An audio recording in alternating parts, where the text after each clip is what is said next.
Good evening and welcome. This is the Board of Education business meeting of December 13th, and we'll call the meeting to order. And Ms. Jenkins, if you would please do the roll call. Ms. Dunbar? Here. Mr. King? Here. Mr. O'Brien? Here. Ms. Fiesel? Here. Mr. White? Here. And if you would all please stand and join me in the Pledge of Allegiance. Thank you very much. Thank you very much. Okay.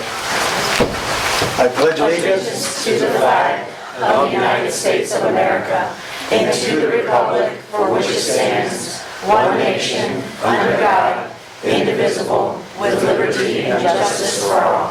Thank you.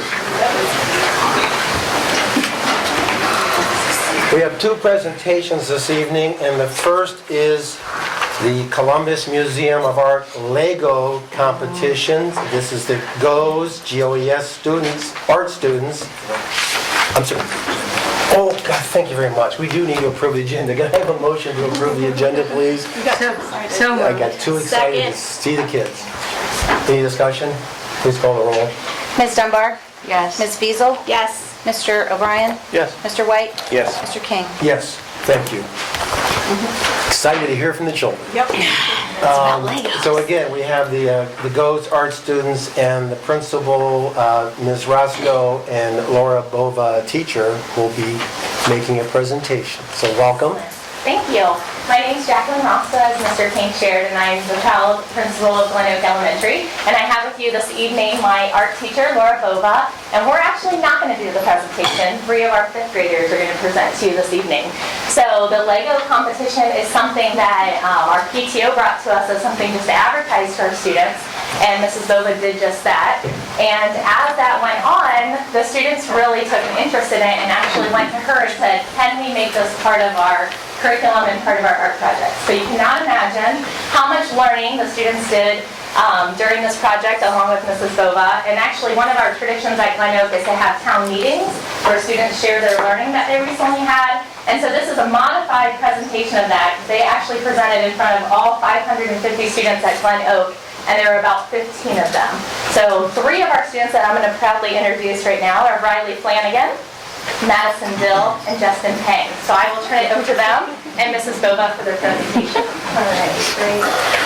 Well, thank you very much. I'm Laura Bova, the art teacher at Glen Oak, and I appreciate you including us on your agenda. So we have a brief presentation to give you about our collaborative art project in 5th grade this year. So there we go. It is a contest that was done through the Columbus Museum of Art, and we have 3 outstanding 5th graders. Riley Flanagan and Madison Dill are going to begin our presentation, and Justin Pang will close. So, girls, if you'd like to start, I will put up your slides. Here we go. One day, Mrs. Bova showed the 5th graders that there were 3 Lego building contests being held by the Columbus Museum of Art. And we decided that we could do it as a class. We asked, why don't we enter the contest as a class? The other 5th graders, Ms. Bova and Ms. Roscoe, said it was a great idea. And then all the fifth graders were excited. The Glen Oak PTO said that they would buy Legos for us. 73 5th graders collaborated to do 6 Lego projects. Every group chose between 3 Columbus Museum of Art contests. What does imagination look like? Castle and exactly 200 Lego pieces.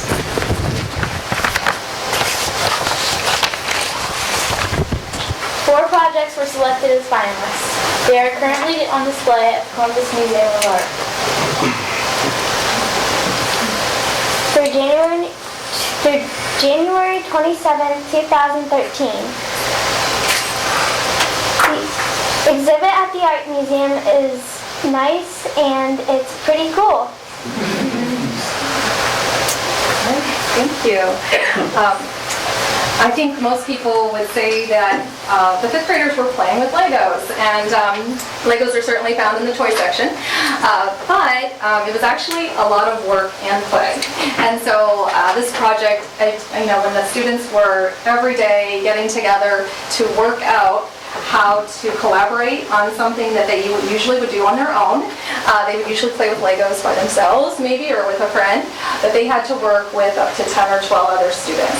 And so it really embodied the 21st century skills that all of our students need for the future. And so I just wanted to share that part with you, that there was so much communication required between the kids, brainstorming, agreeing, disagreeing, sharing the work, and supporting each other. And these photos were just examples of what it was like every day, trying to compromise.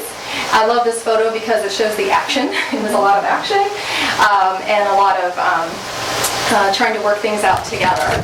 And then their critical thinking, there was a lot of problems to solve, construction problems with coming up with ideas. So Justin's going to share a lot of that process that he did with his friends. And finally, finding an original solution. All our Lego kids came with these books that told you how to build something, and they all went in the recycling bin. So we couldn't rely on them. And so there was a new world for many Lego builders in the room. And they also had to write. So they had to write a 200-page essay, 200-word essay. So the students who felt writing was their strength wrote, and many of them spoke. So it really brought in other subject areas. And so Justin's going to talk about his process. So we made an RV, but at first everyone decided we should have made a rich guy's house. But then we thought that rich guy's house would take way more than 20 pieces. So then half the people thought we should make a smaller house, and the other half thought we should make a car. After we thought about it for a few days, we finally agreed on making an RV, which is a combination of a car and a house. So everyone was happy. Basically, the story we were trying to tell was that guy in the black hat who's walking. He's a duck breeder, so he only has one duck. So they going on an adventure to find more ducks. So they bought that huge, expensive window so they could look out. And when he's not looking outside and looking for ducks, he'll be watching the History Channel inside with his big fat cat. Right. And then he's going to do... Oh, go ahead. And the other. Oh, the others, yeah. So he's going to show you the others, too. World of life. Yeah. Not an ordinary world. This got chosen. Treehouse Paradise. This got chosen too. Castle Maiden. Castle of Roar. This got chosen too.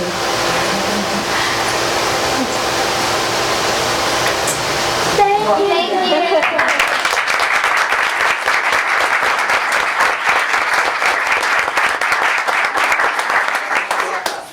Thank you to the board for including us and for supporting the arts in elementary school. We really appreciate it. And to our principal, Mr. Roscoe and Mrs. Bridges. And one of the entries by another group that won as a finalist was this. And so we had many discussions in class why they won after all that work. Why did this group win also as equal to theirs? And so, but they titled it Imagination, It Starts With One. And so this was definitely another learning experience. So if you'd like to leave them with a Lego, we thought we'd leave you with a Lego to think about the possibilities of just one. Now, we don't have to, we're not having a contest, are we? I say just one though, because if you give us two, we're going to play with them. Thank you.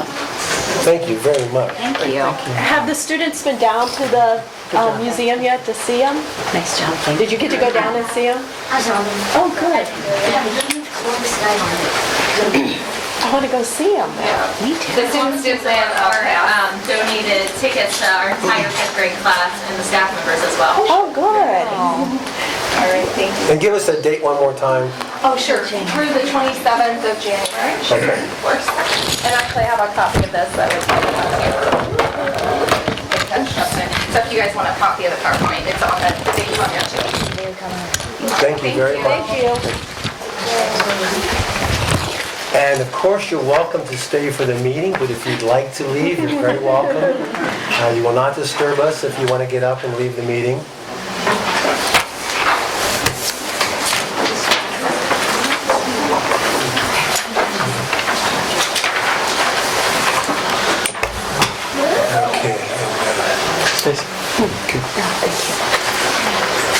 you going to leave the lights off for? Yeah. Yeah, we have another Okay. presentation. The second presentation by Ms. Zwick, Sarah Zwick of Olentangy High School is the teacher studies in Finland and Sweden. And I caught a little bit of discussion before the meeting started, so I'm kind of anxious to hear more. So thank you for joining us, if you would please.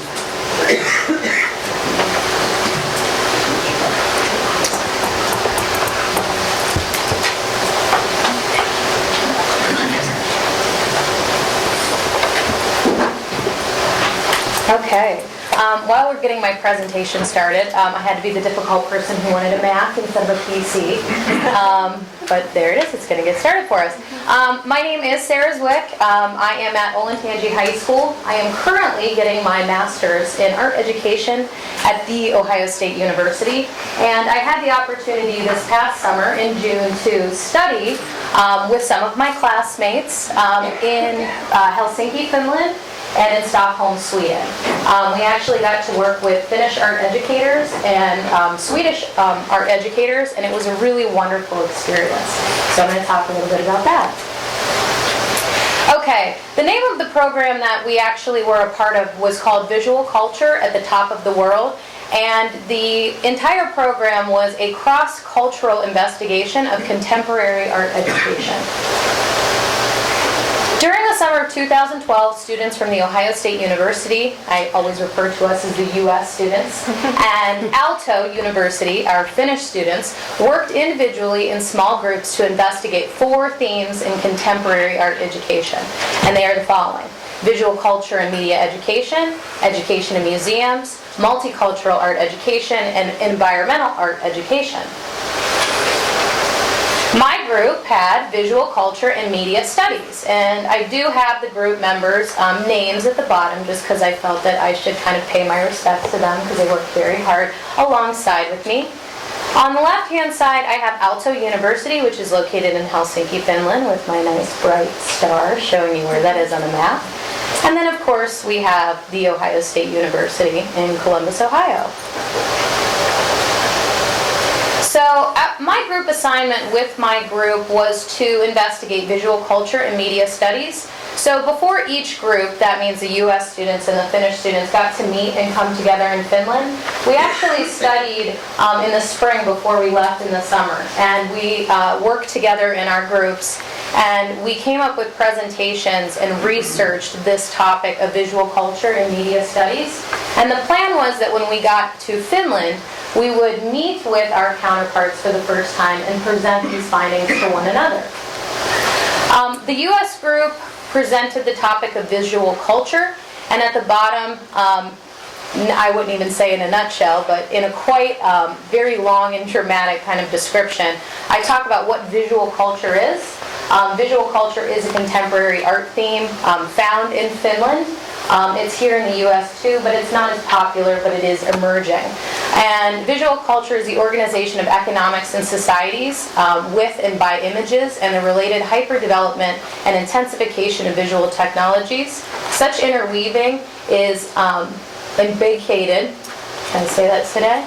To the point where the functions of images have become inseparable from any consideration of what might be called the contemporary human condition, including the situation of other categories of analysis central to humanities, including race, class, nation, and gender.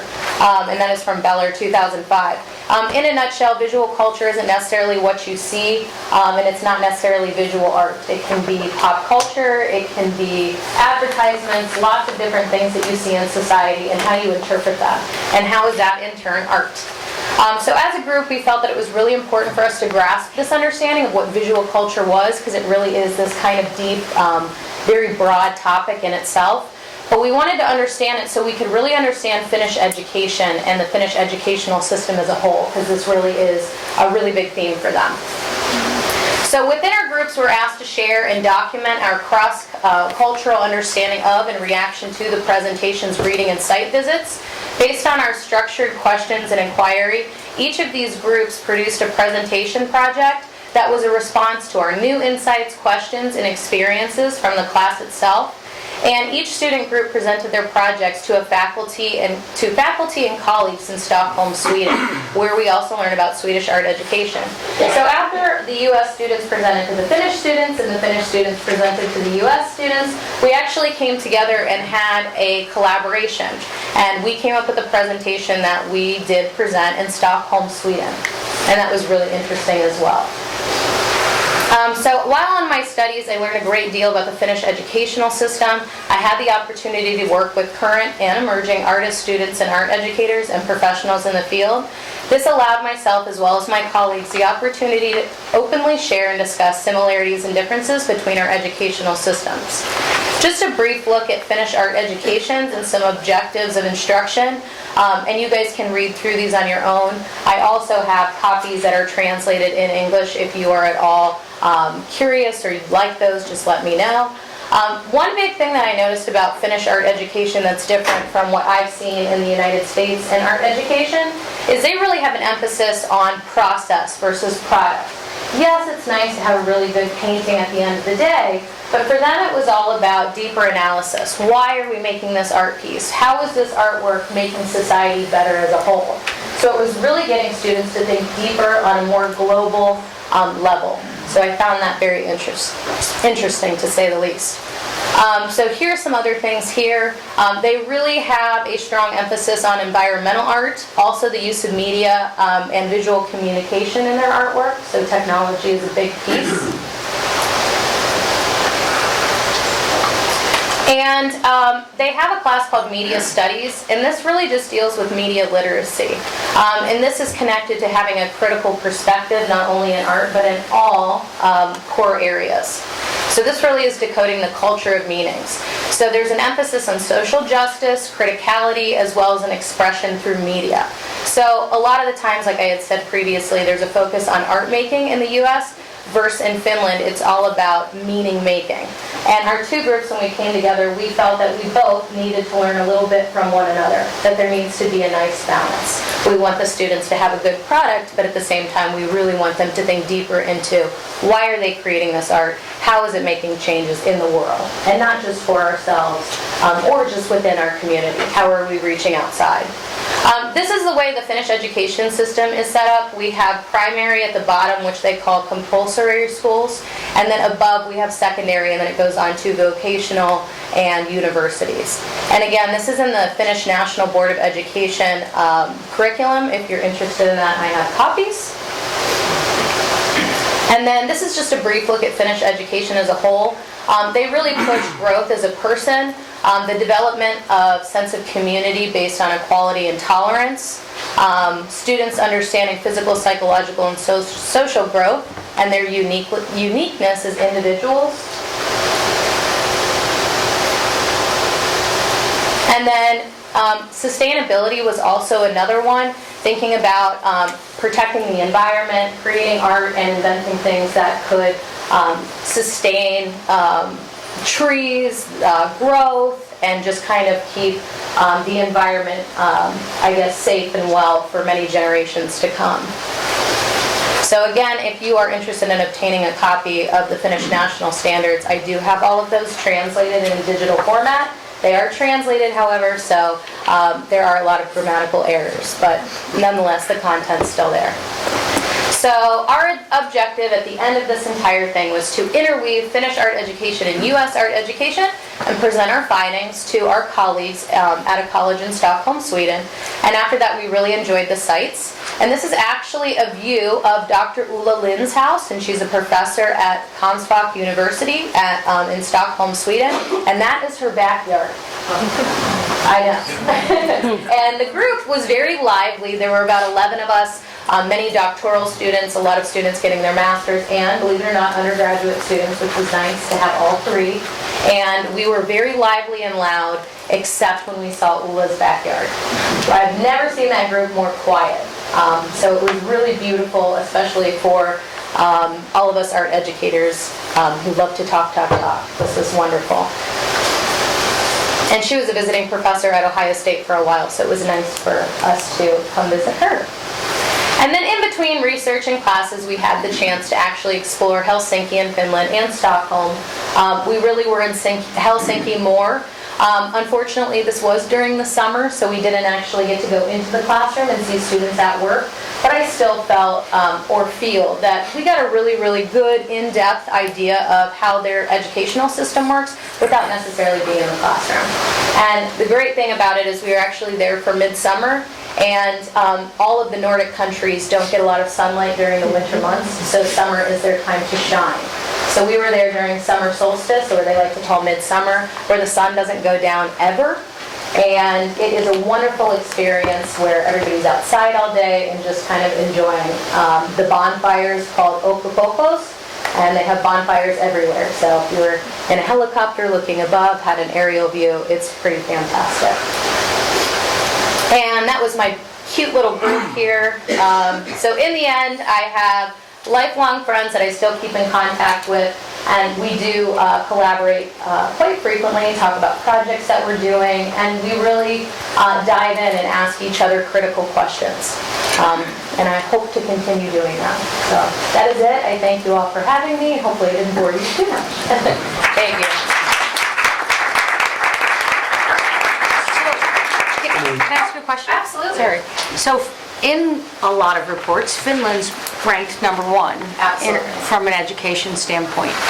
What did you find that you feel like you can bring back and share with the district and share with others on things that they do? I love some of the things that were up there about environmental education and diversity and inclusion education. But what other things do you think they do differently there, or they do better there? The first thing that really struck me and I was very impressed with was the fact that everything was, the students really had this deep understanding of things. They didn't just make art to make art or to have something that looked aesthetically pleasing or pretty. It was all about how can I make the world better. And it sounds kind of like this fluffy dream, but at the end of the day, they really had this backing for it. They had critical analysis of everything that they looked at. Nothing was just kind of as is. They really wanted to understand things. And a lot of the art educators were the same way. So I think the biggest thing is analyzing art. And for me in my classroom, I'm trying to have students do that as well. I'm really trying to encourage them to write artist statements. I want them to actually think about the art that they're going to create. I want them to tell me how this art is going to reach other people. Not just because it's beautiful, but because maybe in some small way, it is going to make changes. But the criticality and the analysis piece was really big, in my opinion. Sustainability with environmental art was also very big. And they really pushed the individual uniqueness that was embraced. And I feel that we have that there as well. It's just different, I guess I could say. So hopefully that answers your question. That's great. Yeah. Thank you very much. It's very interesting. Thank you. Thank you.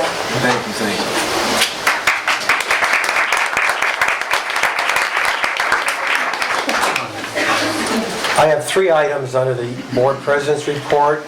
The first is, of course, you'll be hearing shortly a report on 2020. I just want to remind everybody, for those who would like to get this on their calendar soon, is that the committee will be here in February for their findings report.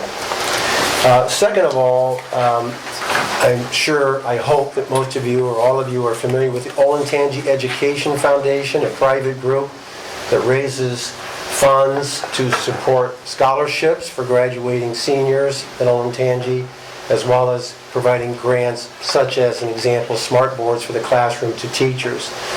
It primarily has 3 funding sources. Teachers give back. They have provided donations to OEF. They do a golf outing, and the last golf outing this past fall, they netted about $15,000. And coming up in January is their annual Spirit of Olentangy Casino Night. Last year, the group gave scholarships totaling about $15,000 and teacher grants of about $31,000. And over the last several years, the group has provided about $400,000 in scholarships and grants. I'm going to give you a website address if you're interested. It is Saturday, January 21st. 6th. Oh, you're right. Thank you. It's my birthday, so. You're right. Actually, I counted up. It's my birthday celebration. There will be cake. There will be cake. thank you, because actually the flyers, they need to correct the flyer. The 26th. But thank you. 26th, Saturday, starts at 7. The website, Olentangy Education Foundation.org, and you can register beginning with December 20th if you'd like to join. And I'm hoping that we'll have a great turnout. It is a wonderful evening, so hopefully you can join the group there. And thirdly, we do need to appoint a board president pro tem for opening the 2013 Board of Education meeting with its organization meeting. So nominations would be in order now for appointing that president pro tem. So do we have a motion for that? Nomination for that, I should say? I'll nominate Dave King. And the seconds are not required. Are there any other nominations? If you would please then, I'll close the nominations and let's take action on that nomination. So if you call the roll, please, Becky. We probably need a motion and a second on that action, so I know who seconded. Well, we'll do a second then. I second it. Okay. Any discussion on that? Just for clarification purposes, this is the person that opens the meeting, because after this meeting, we technically are done for the year, and all school districts do this, even at the Career Center. And then, so in January, we all have to have our organizational meetings. And so since you've ended for the year, you need to then start with somebody, and at the organizational meeting, that's what the president pro tem does. Thank you, Julie. Would you please call the roll? Ms. Fiesel, Yes. Mr. O'Brien, Yes. Ms. Dunbar, Yes. Mr. White, Yes. Mr. King. Yes, thank you. And with that, superintendent's report. Dr. Lucas, please. Thank you. Good evening, everyone. Good evening. Yeah, it's good to see everyone here. Believe it or not, we're almost at the end of 2012. And first of all, I'd like to thank Sarah Zwick for that report. I know oftentimes we talk at our board meetings about what our staff members are doing during the summer. And we've talked many times about the amount of professional development that our staff members go through during the summer. But to have someone actually take a trip to Finland, which, by the way, I'm going to end my report with a little bit of information about Finland in some of the international rankings. But that was well done. We do appreciate her efforts of bringing all that information back to the school district.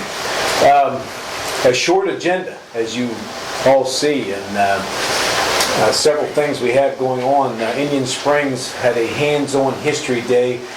You can't see that in the pictures as well back here, but the one on the left, of course, is the old washing machine style of History Day, and this is always a great day for our students to hands-on experiences during the History Day. We also have a robotics team. We have 40 members from all 3 high schools. They were awarded a $6,500 grant from NASA.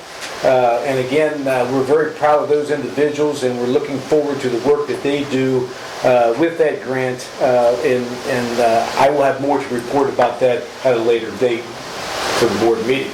We had Epcot Day at Alum Creek, and again, we have provided the pictures there. And that's somewhat of a world study on international happenings and how different cultures celebrate different events. And I had my little second grader took part in this Epcot Day, and that was very well received by both staff, students, and parents. Keeping in the holiday spirits, we had student groups helping with PIN. That's people in need. I had my son participating in that, and I was there Saturday. And if anyone ever gets the opportunity to participate in that whole piece, Saturday is the collection, and our staff members and our students and our community bring together all the things we've collected.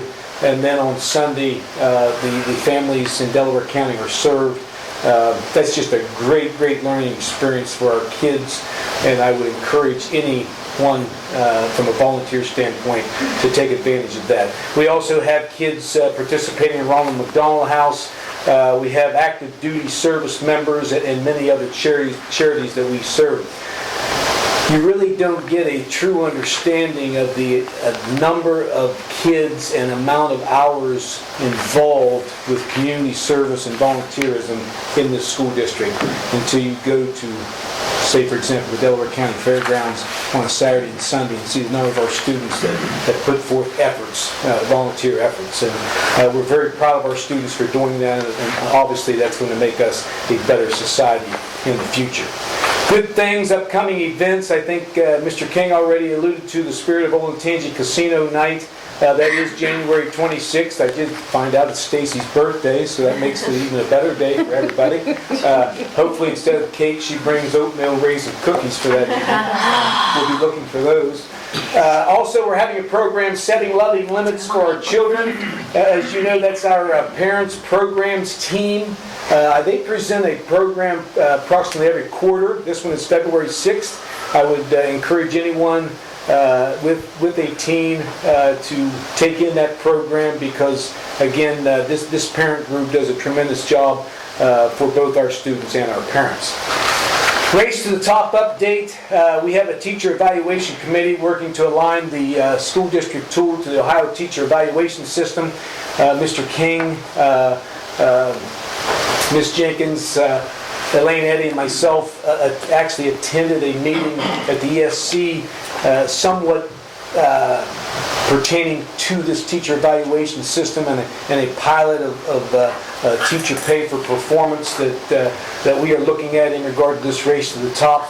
So we are continuing to work on that alignment of that system. We finished the draft of a new rubric. And just a reminder, 50% of the evaluation is based on the teacher observation, and 50% is based on student growth measures. That, in our case, of course, a lot to do with value added and how much we are moving or how far we are moving those students each year. Last but not least, we have professional development on student learning objectives next semester. You will hear those as SLOs. And we're going to be doing a lot of work on this upcoming semester for the Race to the Top. Some agenda items, again, Dave alluded to Project 2020. We're looking forward to this report, very much looking forward to an upcoming report in January. And I know this group has worked extremely hard and a lot of trends, a lot of things changing in education, a lot of things, especially for this school district, looking into the future as far as what do we need to provide for our students from, not only an academic standpoint, but a facility standpoint. I'm looking forward to this report and this update.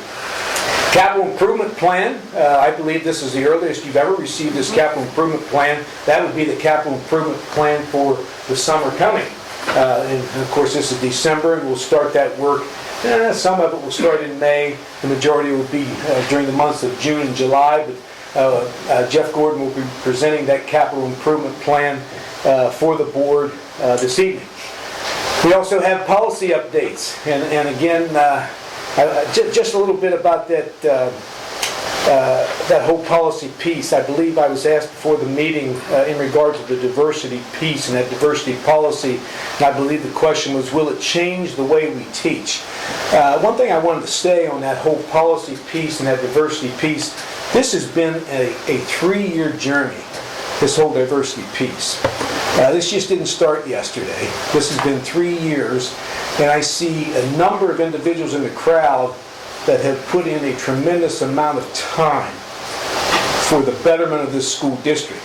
So when you talk about the whole idea is, will it change the way that we teach? I guess my answer to that is, my hope is that we continuously change the way that we teach. We are an ever-changing school district, which means we are an ever-changing society.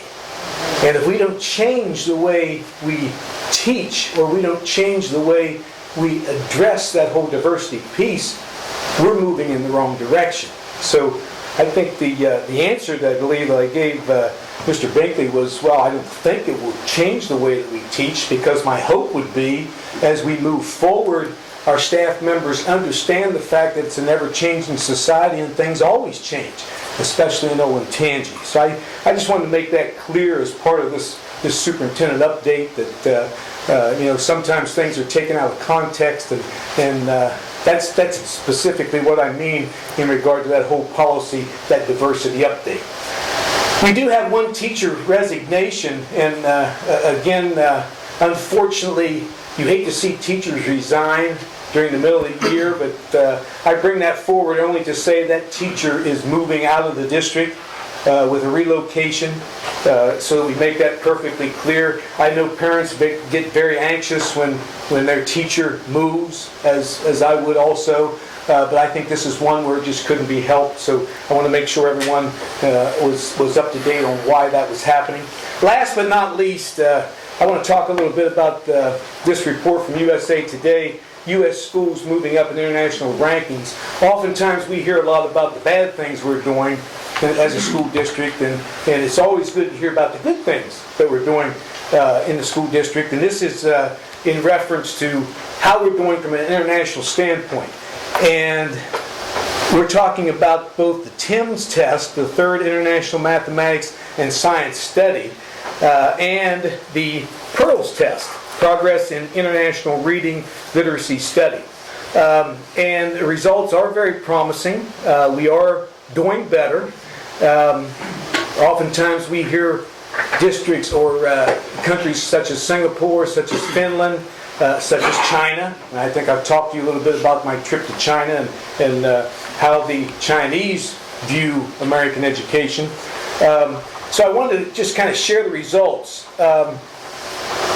As a nation, we are, in reading, scored 56 points higher than the international average, putting us in the top 13. And you say, oh, top 13, we should be number one. We absolutely should. And that's what we'll continue to strive for.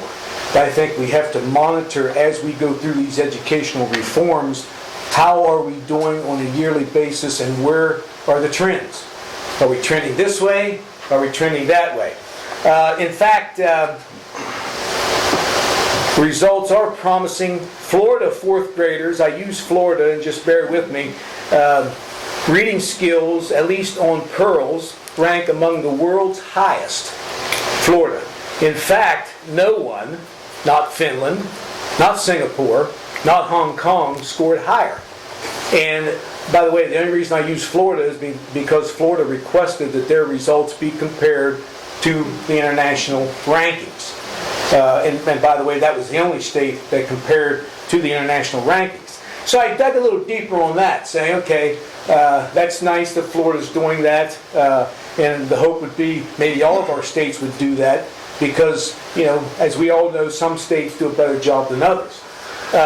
Jack Buckley, who's the commissioner of the National Center for Educational Statistics in the U.S. Department of Education, said the rankings of Florida don't necessarily mean Florida's fourth graders are the best in the world. For one thing, he said, Florida was the only state whose reading results were compared internationally.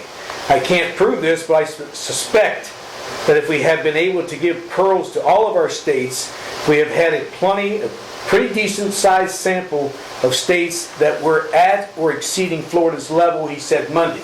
I went deeper and said, okay, let's look at the Quality Counts Report 2012, which rates the states. 2012 ratings, Florida, number 11. Ohio, number 10. That means we're doing better than Florida. Look at the state as a whole, Olentangy local schools, top 6% in the state of Ohio. So we're in the top 6% of the number 10 state in the nation, and the number 11 state is outperforming all of the others, including Finland, Singapore, and Hong Kong. Now, you can say what you want, but when you start looking, as I say sometimes, or confuse you with the facts, the idea is the fact that we're doing very well. It's a tribute to our staff, it's a tribute to our parents, it's a tribute to our students.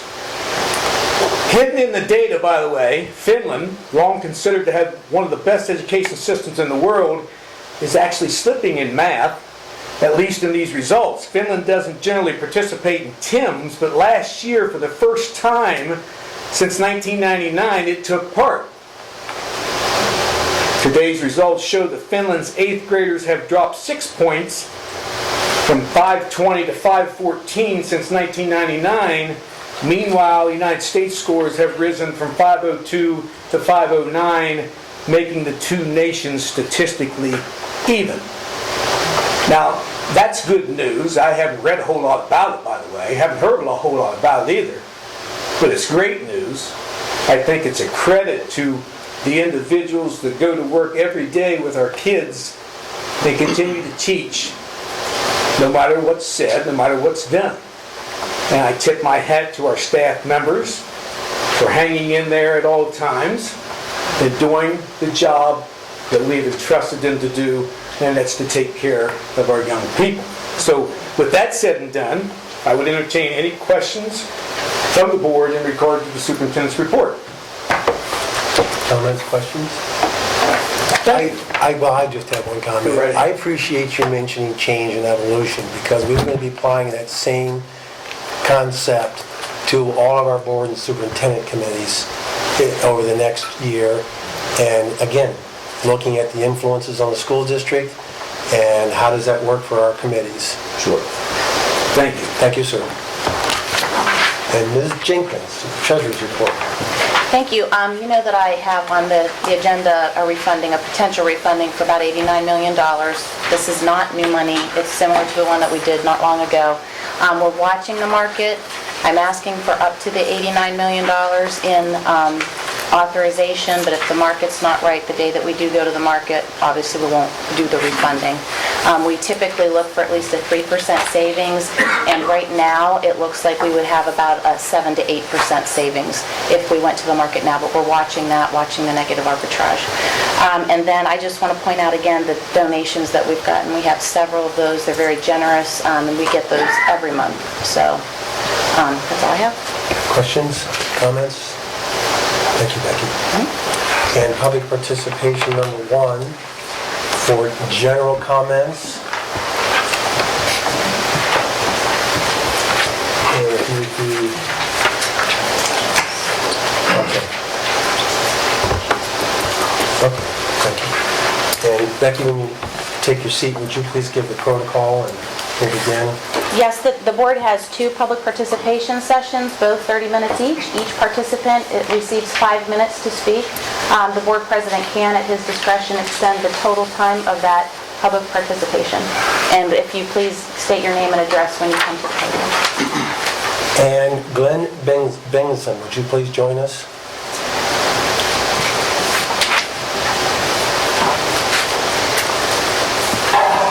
Thank you. Good evening.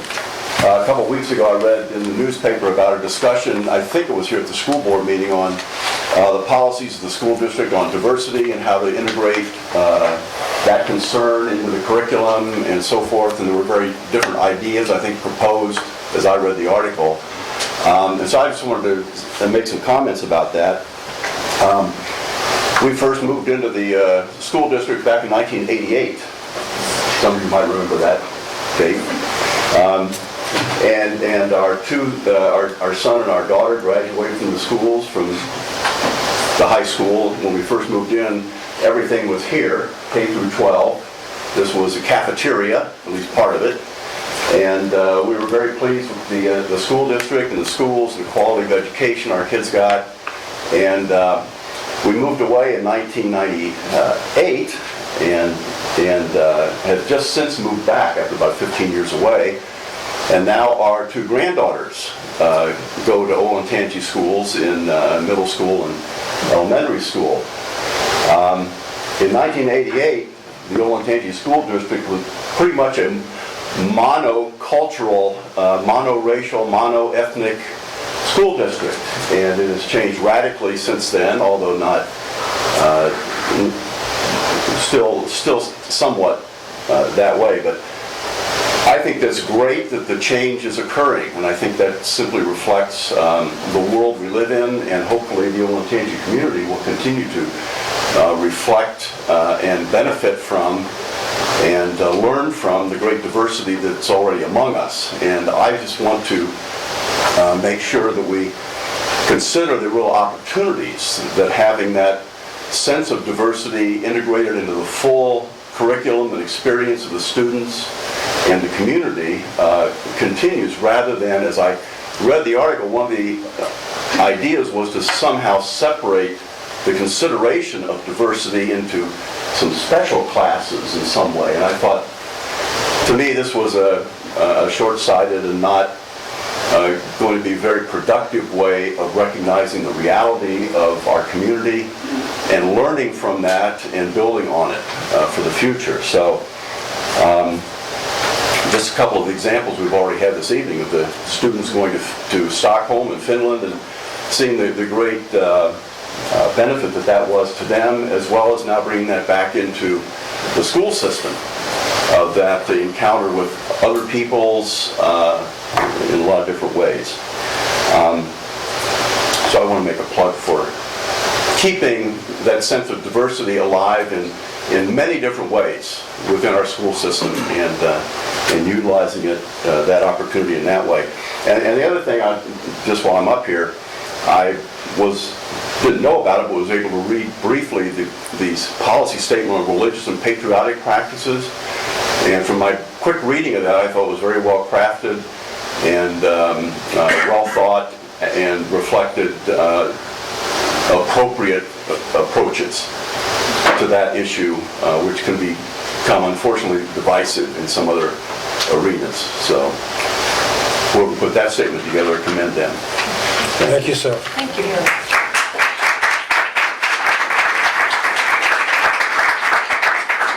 And Carol Dornbell, please. Thank you, Carol.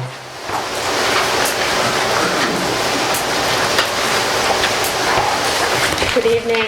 My name is Carol Dornbell. I reside at 3030 Waterford Drive in Lewis Center, and I'm here to speak to you tonight regarding the Olentangy Dyslexia Network. Talk about diversity, it's just another kind, right?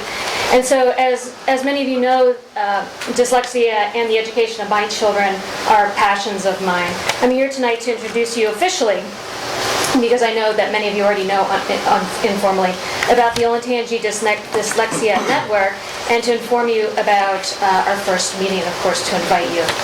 First, a little bit about dyslexia. After many years of struggling with reading with our child, when my husband and I received the clinical diagnosis for dyslexia, we thought that if we could just get our child to switch those B's and D's, we'd be good to go. That's not dyslexia. That's a little known fact. It's actually very, very complicated. These kids struggle with reading, and they don't learn by reading, which is very, very different. And they don't grow out of their dyslexia either. But dyslexia is not only about what they cannot do. These kids are highly talented. As with anything, it comes with tremendous gifts. They're often very good at math, science. My child is very good at Legos, which was one of the reasons why we discovered her dyslexia. And she'll take you guys on in a couple of years. But there are many famous dyslexics, including Charles Schwab, Richard Branson, a billionaire who's with Virgin Airlines, and Steven Spielberg. That's if you care about famous people and the billions of dollars they have. They're very talented, but because of their adversity, they also know hard work. So they're blessed with the gift of that, and they're very tenacious. I can speak to that personally. I always say that nobody works harder than my child. In our family, dyslexia is something we embrace and we wear proudly. I have long worn my dyslexia bracelet. I wear it every day, along with my wedding ring. It never comes off. I'm very proud of it, and very proud of my daughter and her dyslexia and what she's been able to overcome so far. Last October, which is ironically October of each year, is National Dyslexia Month, I began to network parents through what is now called the Olentangy Dyslexia Network. We're a cohort of parents in the Olentangy schools who want to create a network specific to Olentangy parents so they can share information. Our other intent, and this is a very significant one, is to network our children so they can find friendships and gain strength among other kids facing those same challenges. A lot of times they're in isolation, isolated little pockets. And as I say, I want our dyslexic children to become leaders among leaders, confident, wonderful leaders that we know that they can be. Our first meeting and kickoff is January 16 at 6:30 at Olentangy High School in the theater. We will feature a 52-minute film. It's a new film by Robert Redford's son, whose son had dyslexia. And it's called The Big Picture, Rethinking Dyslexia. We will also have a panel of experts available for our members. We're targeting parents of children who have reading difficulties and who have a dyslexia diagnosis. And that's where parents are usually stuck in some type of limbo with their child. And my next few comments are of particular importance. The intent of our network from the very beginning has been to work in tandem with the district personnel. It's important that parents know the best way to obtain testing and services for their child is to talk openly with their teacher. I say that very openly with parents that I talk to. They're experts here and they're here to help. Everyone I talk to believes in this relationship and that it's critical. And if you want what's best for kids, that's how you have to do it. Second, I want to thank all of you. Your personnel, top to bottom, have been so supportive of our effort from the ground up. I've involved the district, had conversations with them. Dr. Lucas, you've been amazing. I really appreciate it. Mark Ray, Julie Fiesel, we've had many conversations. You have 1 minute left. I'm sorry. I'll wrap it up. I prize brevity. But I do thank you. You should be very proud of the people you have here, and I thank you for embracing our dyslexic children, and along with all other struggling readers. So thank you, and I do, if I am permitted to approach, would like to give you a handout just about our network. So feel free to join us. Thank you. Thank you.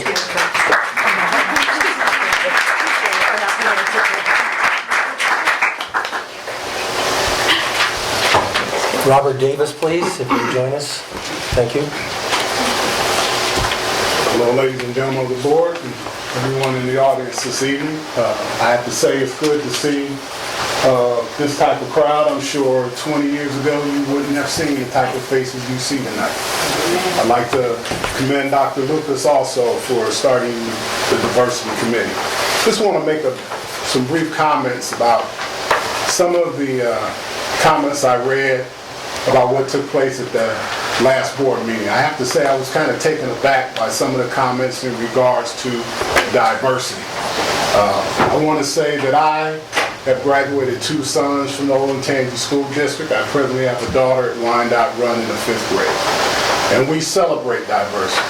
And I believe that this school system, for them not to do that, is subscribing to the way of thinking of that of an ostrich. An ostrich who sticks his head in the tall grass or in the sand and imagines that the lion isn't there. And we all know how that story ends. Now the world is a lot smaller place, and I'll use an example of what we've seen in the last election that took place just a few weeks ago. One political party decided to reach out to the diverse community, African Americans, Latinos, younger students. One political party decided not to. The party that reached out is the party that was victorious on election day. That group of voters, ladies and gentlemen, are the group of voters that are going to control politics in this country from here forward. The population that is now in the majority in less than 30 years will be in the minority. We've got to make sure that this district teaches diversity, celebrates diversity at all levels, whether that be instruction in the classroom, whether that be coaching in athletics, and dare I say, even in administrative positions.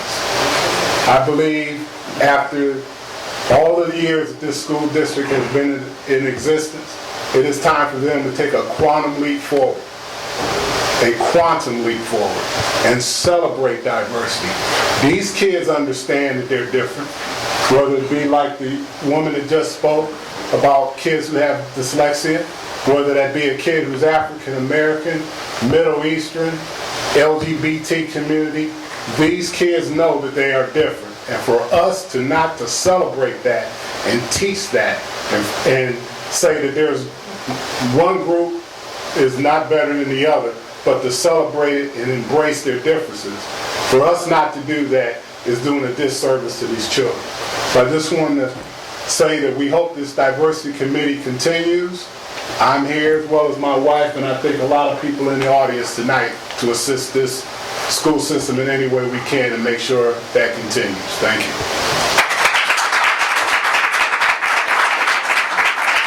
Thank you, sir. Kirby Nielsen, please, if you join us. Good evening, Kirby Nielsen, 7408 Falls View Circle, Delaware, Ohio. Sometimes it's hard to tell what issues to comment on or how. In the whole scheme of things, sometimes small issues seem like they're hardly worth mentioning. For example, the debate, or should I say the lack of debate, on policies such as school board control, granting the superintendent control over access to information, ethics, and multicultural infusion. All of these important issues made the newspapers. In fact, I'm aware of 5 articles written about the Olentangy schools from 10/1 to 12/7, and all but one was relatively negative. The pattern here is the media is calling out the Olentangy for scrutiny on a number of issues, all involving the school board level practices or issues.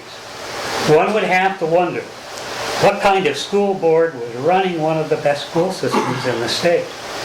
At issue for me is that slow truism. If you cannot take care of the small issues, how can we trust you with the big ones? In my opinion, the letter you all wrote with Mr. King was bad enough in terms of keeping a dead issue alive. But to that, we add a follow-up comment by Superintendent Lucas at our last meeting that Miss Beazle was what Miss Beazle did was entirely legal. Sure, legal as can be, but just because something is legal doesn't mean it's right. Voluntarily stepping aside on that issue would have avoided any question and would have shown sensitivity to what the public might think and a sense of integrity and thoughtfulness in the matter. In the debate over multiculturalism, Ms. Dunbar emphatically insisted and chastised Mr. White and told him he was totally wrong. In fact, she said all the studies proved her point. I emailed Ms. Dunbar asking her to send me 3 or 4 of those studies. I got nothing back. Either she didn't get the email, which I doubt, she just blew off my request, or she didn't have the studies. All I'm saying is that oftentimes today we follow along like sheep with the mandates of the government and the powerful pull of political correctness without stopping for even a moment to debate something, whether it's right or wrong. As a taxpayer, I'd like to know why my hard-earned tax dollars are going to something, or I'd like to know that those tax dollars are going to something worthwhile, not simply new material designed to do something I and a whole lot of other people don't necessarily believe in or understand. The school board should have 100 questions on this issue, but only Mr. White studied them and made remarks on the proposed policy. His remarks were succinct and insightful, and they deserve consideration. Despite what you would like to think, none of the bad press I mentioned earlier was Mr. White's fault. He is not the problem. The problem is that 4 of you vote in one block, the same way on every issue. In fact, I can't remember any time when any of you voted with Mr. White. He, on the other hand, votes with the majority when he believes the issue warrants it. So there are oftentimes 5-0 votes. But where are the 3-2 votes? Why do the rest of you always vote together? How does that happen? You all get together. This only thing I conclude is that either you get together beforehand and decide what you will or how you will vote, or none of you really dig into the issues and study the issues like Mr. White does. You have 1 minute. Thank you. It looks like 4 of you just go on with whatever motion or proposal is made. This is troubling because it means you're not really in control of this school system. To me, it validates the Columbus Dispatch raised in its editorial. Thank you. Thank you, sir. Stephen Lewis, please.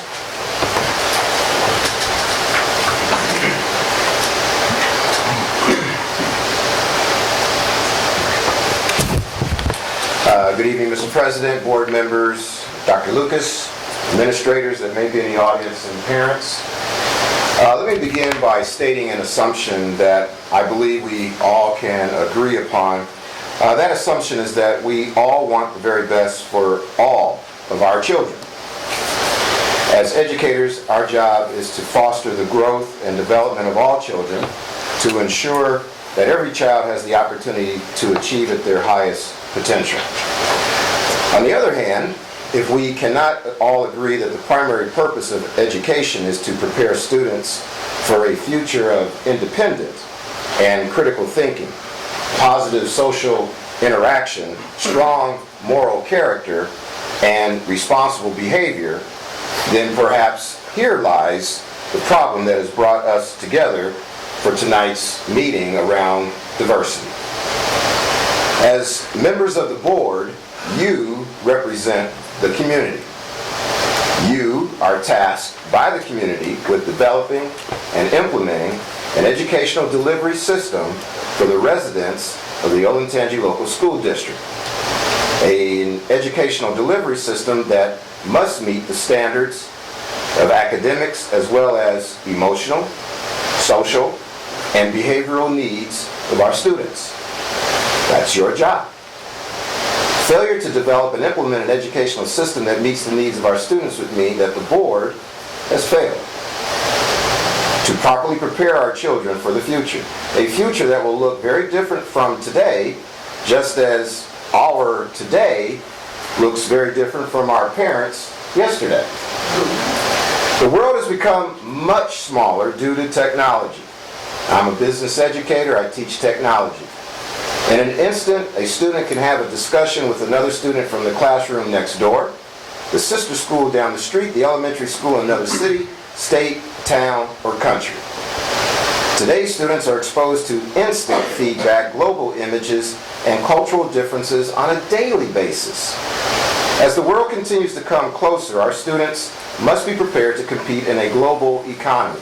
There is no better place than our schools for students to learn acceptance of people who are different from themselves.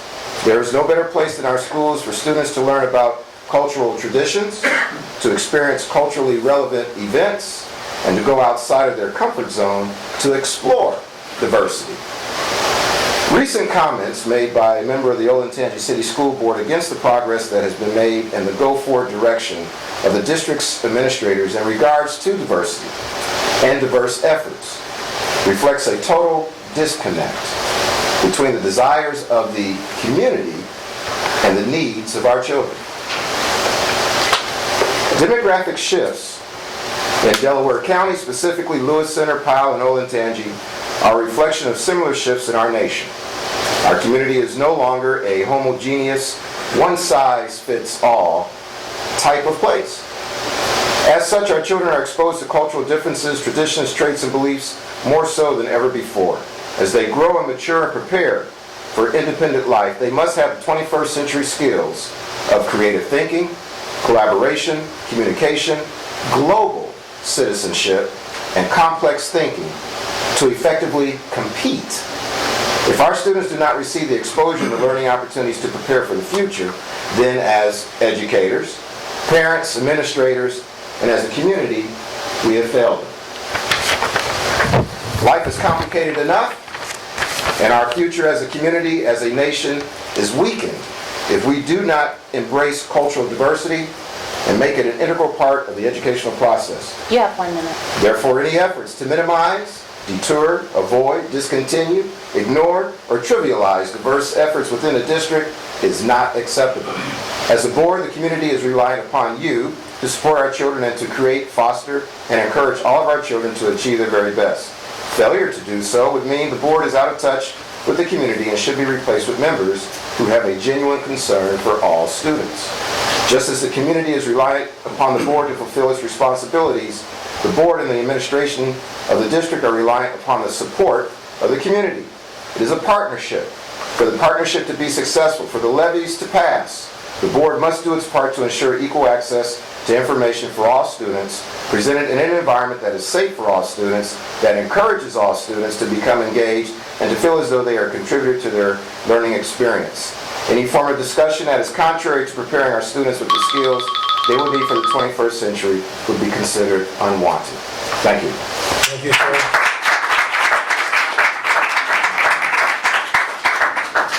And Pamela Lewis, please, if you would join us.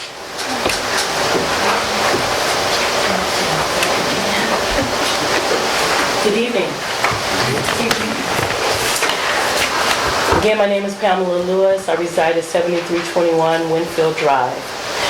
I'm a mother of a current Olentangy local school student, and I have a child that we recently graduated from an Olentangy school. I have been in this community for 6 years this month. And although I am relatively new to the area, I have experienced a positive momentum in regards to the acceptance of diversity. Of course, this has not come without dialogue, work, relationship building, and more thought-provoking attempts to get it right. But I am very proud to say that the efforts are being made, and it is, again, a positive momentum. The district's mission is to facilitate maximum learning for every student. I cannot stress the importance of the word facilitate. Facilitate. Some of the meanings are to make easier or less difficult, to help forward, to assist the progress of a person. The reason I am here this evening is because I feel that there is an effort to suppress the facilitation of a very important learning initiative, the ability to respect and learn from our differences. I've read a lot of discussions and articles in the last few days that has been conveyed by a board member, and I'm very disturbed by the language and negative energy shared in that member's opinion. Some of the questions that came to my mind were, has he attended a diversity meeting? What's really going on with this person's opinion? Does he not recognize the demographic shift that's taking place in our local community, not to mention our country? I know many of these questions are rhetorical, but I could not help but wonder. Throughout many of our school buildings in this district, I have personally witnessed young people becoming more relaxed with each other and making the attempts to see value in having an understanding about each other's backgrounds and culture. Really taking the time to walk in each other's shoes, that is powerful. That is demonstrating receptiveness and respect.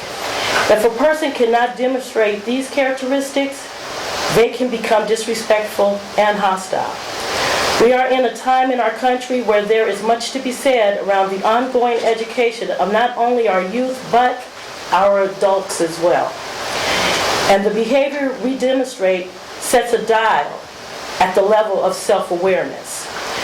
Then that translates into our ability to interact fairly with others. These are core beliefs that I have and I also instill in my children. I am a former organizational development trainer. One of my many deliverables was the subject of diversity. And like most trainers that are passionate about their craft, I created a definition that I truly believe. Diversity is learned and shared values and constantly changing behavior of a group of interacting people. We all here are a group of interacting people. My interaction with others on the diversity committee has been valuable from maintaining my identity as well as showing respect and trust and cooperation while I grow to understand differences. I truly hope that an opinion of one person regarding the need to explore all the avenues of learning and revealing different types of relevant learning materials and topics will not prevent the knowledge and understanding that has transcended into a positive momentum for everyone in our community. I agree, race shouldn't matter. Color shouldn't matter. There was once a reverend with a prophetic dream about his children not being judged by the color of their skin, but by the content of their character. You have 1 minute. So yeah, I'm with it. However, unfortunately, our history, which is our country's foundation, didn't start that way. We started with many divisions, as well as all of you know. And therefore, any attempt to continue to bridge an understanding that promotes awareness and empathy for all will be ultimately beneficial for all. Everyone, you and me, him and her, us and them. You see, if we can continue to learn and use that learning to bridge the paradoxes of prejudice and all the isms that exist, my, what a place it will ultimately be. Again, we're not there yet.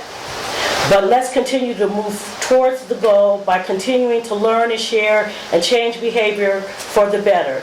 I want to take this opportunity to thank Dr. Lucas. I want to take this opportunity to thank all the participants on that committee, and I thank each one of you here today. And I pray, yes, I pray for each one of our successes, individually and collectively. Thank you. Thank you, Ann. We have 3 discussion items this evening, and Mr. Johnson, Marty Johnson, will be presenting as chair of the Project 2020 Committee an update for us. Thank you, Marty.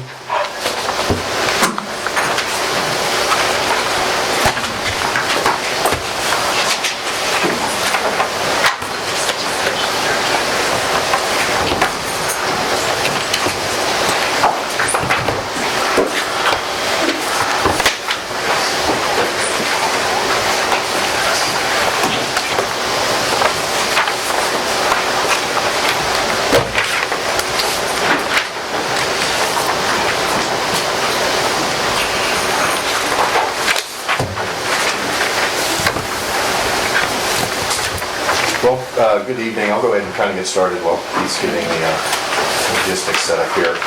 The one thing to kind of point out, we've done a couple of rather extensive presentations to the board before about the background, the history, and the full scope of what we're looking to accomplish with the 2020 committee. I think most of the board members have already kind of suffered through that a couple of times here. So this is going to be a subset, more or less an update of what's transpired since the last time. We wouldn't want to extend out to Mr. White.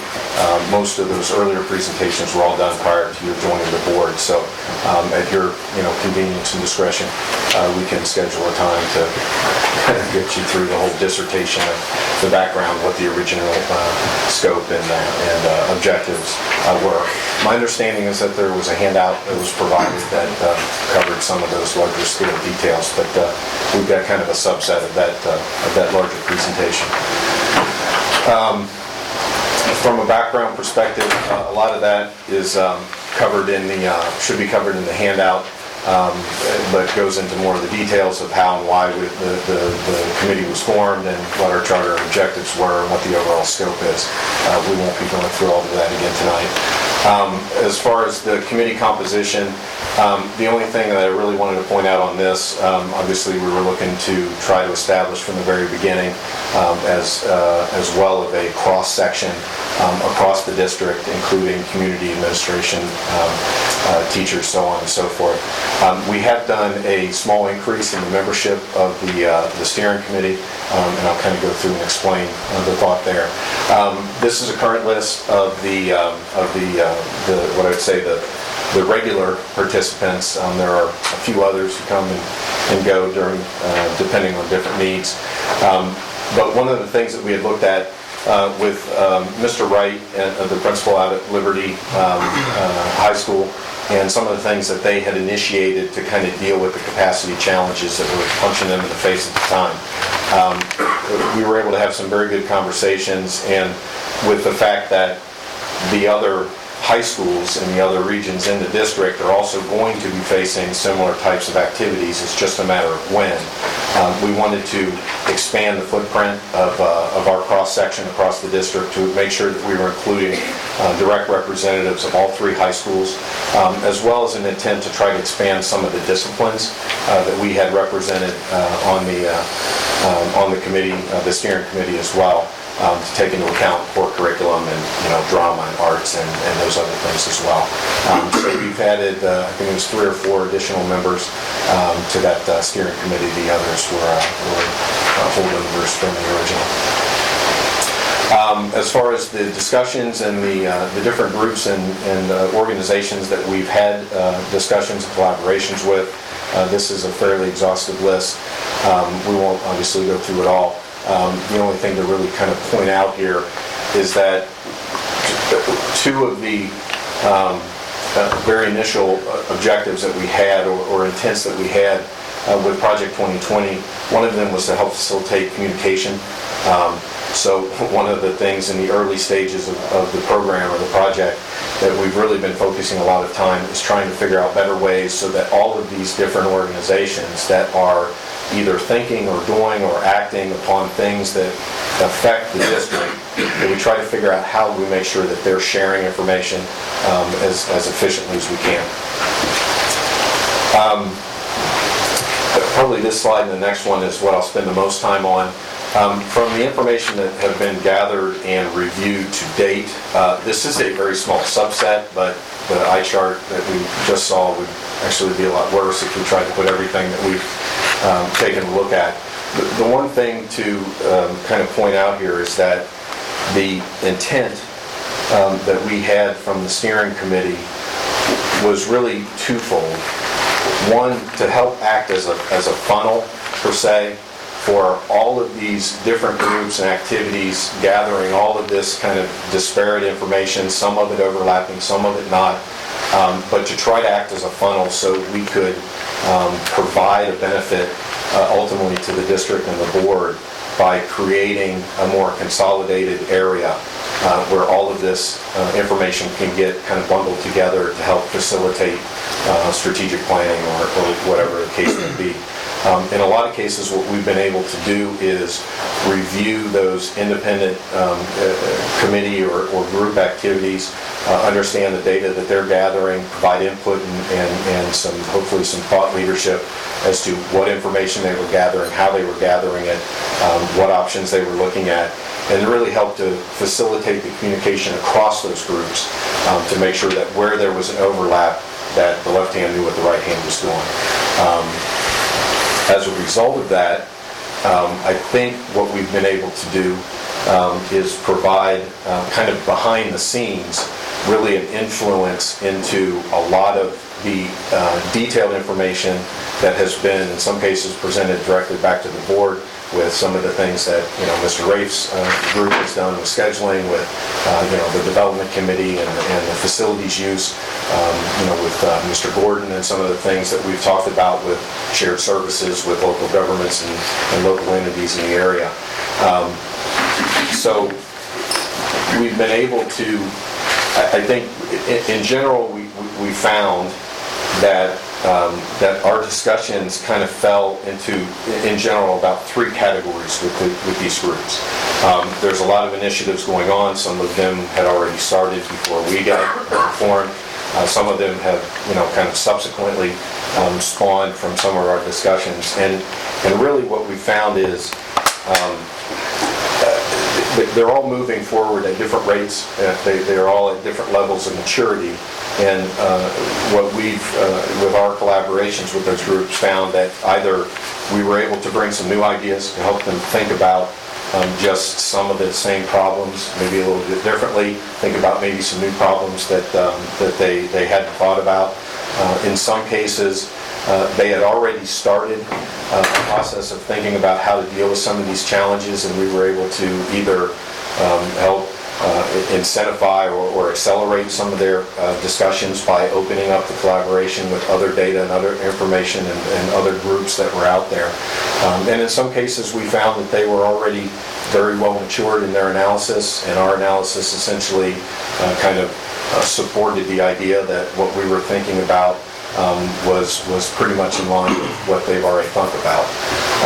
So there was a very broad spectrum of the types of discussions that we had with these groups.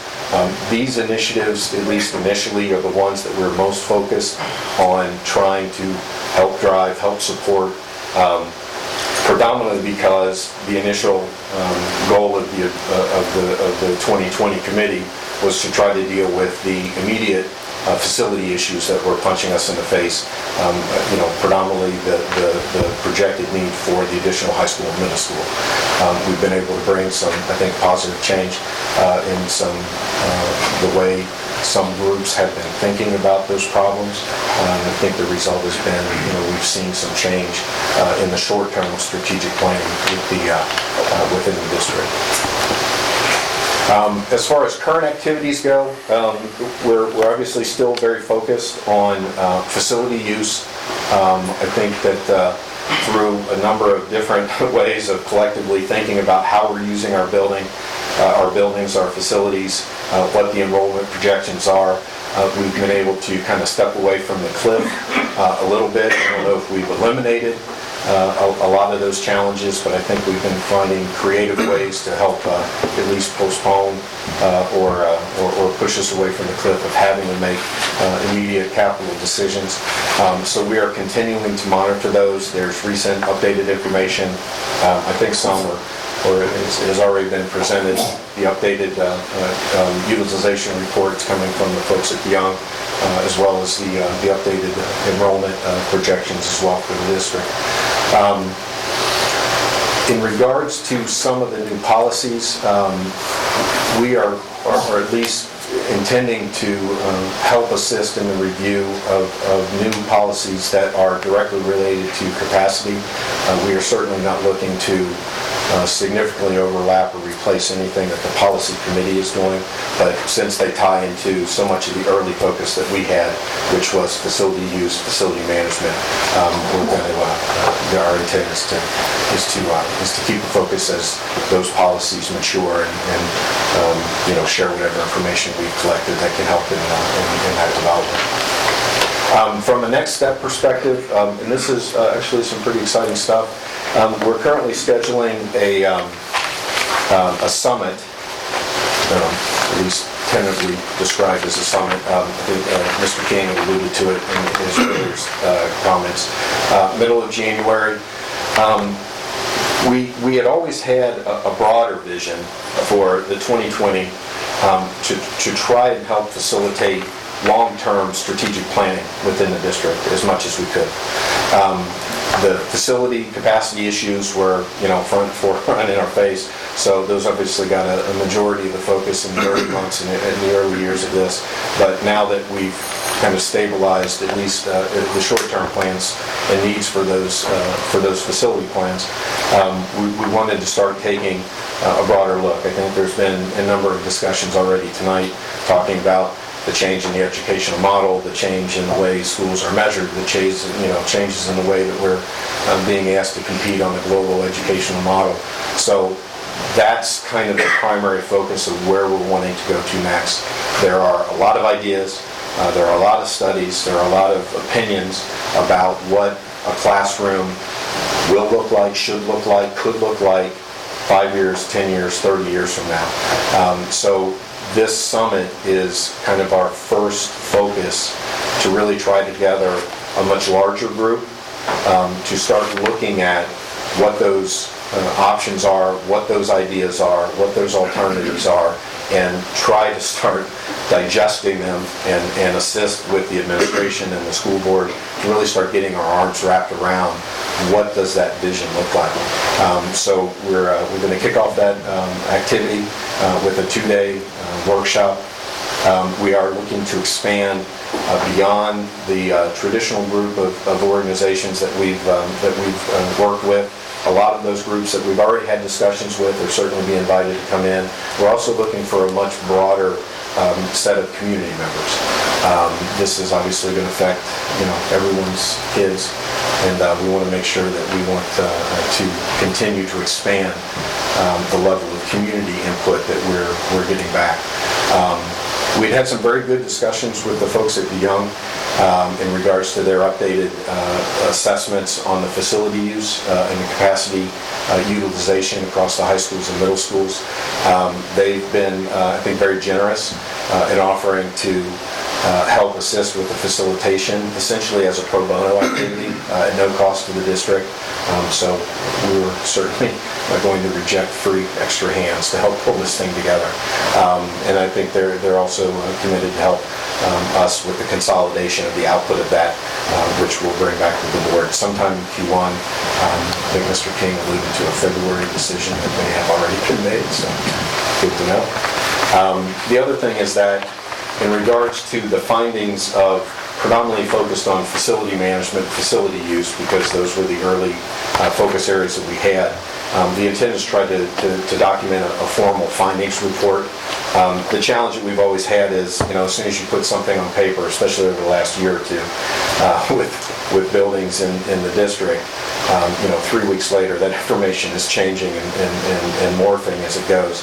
But at least with the initiatives that we have now with the dual enrollment and some of the alternative facility options that we've had, they've stabilized enough now where we feel we can go ahead and put that into a report that can then come back and get presented as well. The only caveat that I will give is that certainly the intent is that's going to be a living document, and it's not going to be a snapshot in time for very long. But the intent is to go ahead and get that information consolidated into a report, and we'll certainly be bringing that back to the board here over the next few months. I think with that, we're more than happy to take any questions. Questions, comments? So again, I think as you alluded to, kind of get through this January, February timeframe, kind of wrap up some of this work. And then I think we as a board have some work to do on interpreting the findings, figuring out how they adapt to how we operate and what it means in terms of strategic planning, for the district going forward. So first quarter should be a very interesting time to kind of take these findings and really start to, one, I'd say wrap up 2020, but then two, take those findings and start to incorporate them into how we operate, how we plan, how we govern in many respects. So I look forward to the work, appreciate the work. It's been good work, hard work, appreciate it. Other thoughts? Thank you very much, Mark. You're very well. Thanks.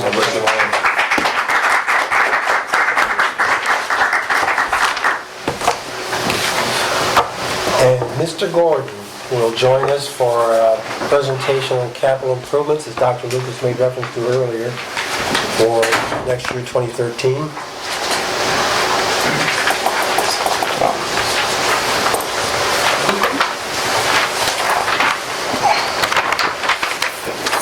What I've just passed around is an updated list of capital improvement projects, a little bit different even yet than what you received last week. The email, the main difference being we had taken a project we had scheduled for Shanahan off that list and reallocated those funds. This process, as Dr. Lucas shared, is going on a little quicker than has normally happened in the past, and that's good in a lot of ways. In some ways, it leaves a few of the items a little bit vague. The process that we went through for this, we started out back in October meeting with building principals. We sat down with each building principal across the district, along with, in some cases, their custodians sat in with us. In other cases, the building principal had met with their custodians and brought that information to us.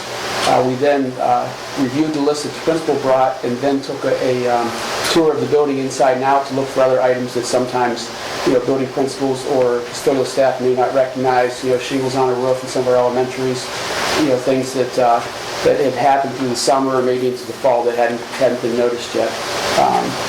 When we were done with that, we also met with some of the directors, supervisors, different people in the district that have some stake in what could be a capital improvement project, and tried to just gather that list and prioritize from there.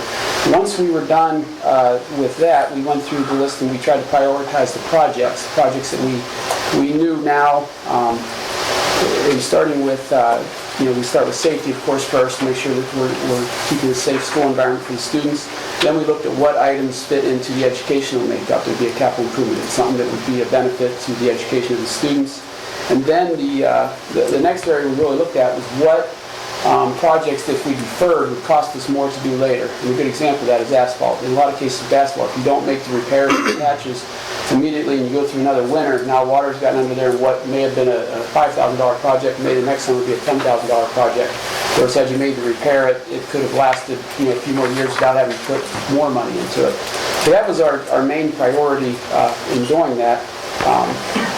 And then once we were done with that and kind of compiled that list, we took it, we put some estimates together on the projects, which you have on your sheet, and took it to the development committee for review. And in a lot of cases, several items, HVAC items, electrical items, those type of things, we have committee members who have some expertise in that area. So where we had questions or things we needed some advice on, we'd go to them and ask questions and get their input prior to the meeting. And then in December, beginning of December, November, we presented that list to the development committee and kind of went through that and then gave them an update in our December meeting, which was last week. So the list for this year has been very exhaustive in going through and meeting with the stakeholders and gathering that information. The tough part with these projects is anybody that, it's kind of like your home. You never have quite enough money for all the things you want to do or things you probably should do. And that's where we're at, with our, this year we have $1.1 million we're spending on permanent improvements, and we probably had a list that we could have done $6 million worth of improvements if we looked at it. The priorities, again, I've gone through that list, but there are areas on, and I can go, I'm not sure if you want me to go through each item, so if you have questions, I'll just kind of touch on a few of the categories. Things like interior building maintenance, interior finishes improvements. Those are areas where we've gone into the building, we've looked at carpet, we've looked at bathroom stalls, we looked at different repairs that are necessary, and we haven't prioritized which ones are. We know which ones are in the worst shape, but as we go through the school year, things are going to happen. A carpet may be damaged somewhere where we need it repaired. We may have water damage somewhere where that then moves that priority up. So as we get further into the spring, we'll kind of prioritize the smaller projects. They're not large projects. They're changing the bathroom stalls out in this building, changing the carpet in the office here, doing some work in the library over there. So that category again was left more as just a general number versus a specific project. Another area that we put a dollar figure to, because we've prioritized it, or we've marked out the rest of the projects, established budgets for, is the asphalt and cement. Because doing the budget for that in October, November for next summer, when we haven't gone through a winter yet, we can say we think we're going to do these projects, but yet any damage could happen, freezing, thawing will make a difference in where those projects go. And again, that asphalt and concrete is one that we never quite have enough money for. We spend a lot of money every year on that, just keeping up. We have a lot of asphalt and cement throughout the district. At the bottom of your sheet are the projects that fall within the categories at the top, but that we expect to be in excess of $25,000, which we would bring to the board for approval. And I just want to again take the bigger items and give you an idea of what those were and what to expect. And you see some of those there, like the LHS, new corridor lockers. The board's already approved. We're putting those in this winter. We have several other smaller projects that we're working on getting done over winter break, so we're not waiting till summer. The other piece of the process I want to share with you is this is a one-year capital improvement plan, a projection. And last year we received a 5-year plan that was formulated in, here's 5 years, here's projects we'll try to do over those 5 years and fitting within that budget. And as we move forward and start looking at the needs of the district long term, our cost for capital improvements, as I said, this year we could spend a lot more than what's on this budget, but it's going to continue to grow. And we need to establish what that is. And that 5-year plan you received last year kind of talked about, well, here's things that we need to do over the next 5 years. So we're kind of changing the direction that we take with that plan and looking to go towards a longer plan and do it by categories. For example, we're most of the way through now a roof plan. So we will know very soon, going 25 years out, because the lifespans of the roofs go that far, what we would expect and what years for the roofs to fall into. Now that may change. We may have, Arrowhead Elementary's roof may be scheduled for 1 year and find out when damage comes along, and then Allen Creek could split the head. But we generally will know over the next 25 years what we can expect to spend on roofs. And then other areas like asphalt, again, we're going to categorize by asphalt, go year by year, and go out probably, and I'm not sure that'll be a 10 or a 15, figure out what that cycle is. If we spend X amount every year, how long will it take us to get back to the original parking lot, and how long should that last to get us there?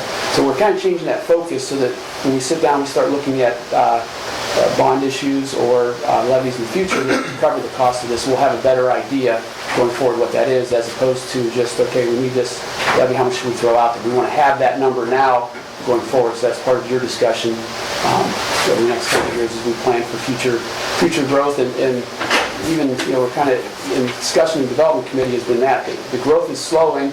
We talked about last month or last meeting that we weren't going to build elementaries or middle schools for the next 10 years. The development committee wasn't calling for that. But the obstacle we do face is our buildings are getting older. A lot of people will say we have new buildings.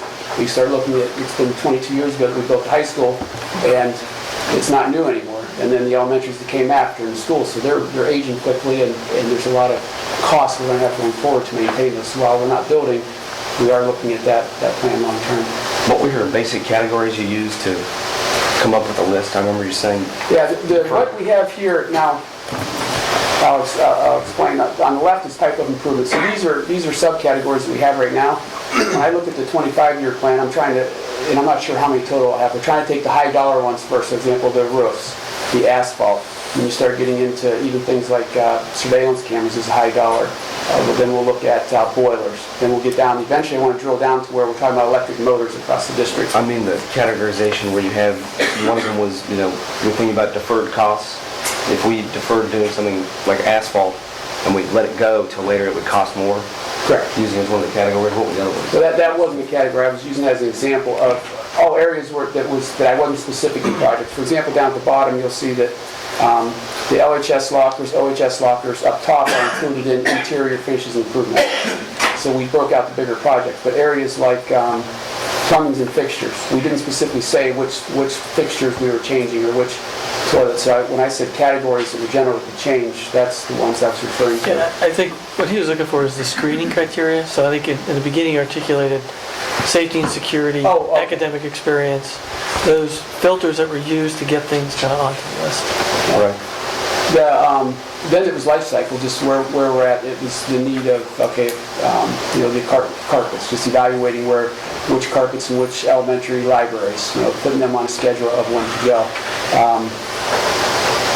Those are the three main priorities there. After that, it's really just life cycle and condition of the equipment. And what happens is you don't really get far past the first two or three categories. You end up with, okay, we have this much left, we can change this many carpets. Is really where we're at once you get past those three categories. So again, this question for Becky, but the source of the 1.1 is that the bond? Right. The 2011 issue? Right. Okay. So this isn't coming out of the operating budget, this is coming out of the capital budget? Right, and I don't think it's 2011, it's actually some residual we're still in with this 1.1. We haven't sold any more of the 2011 yet.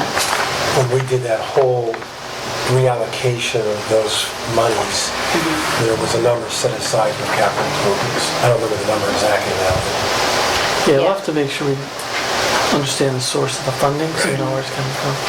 Because I don't think we certainly haven't voted to use any residual.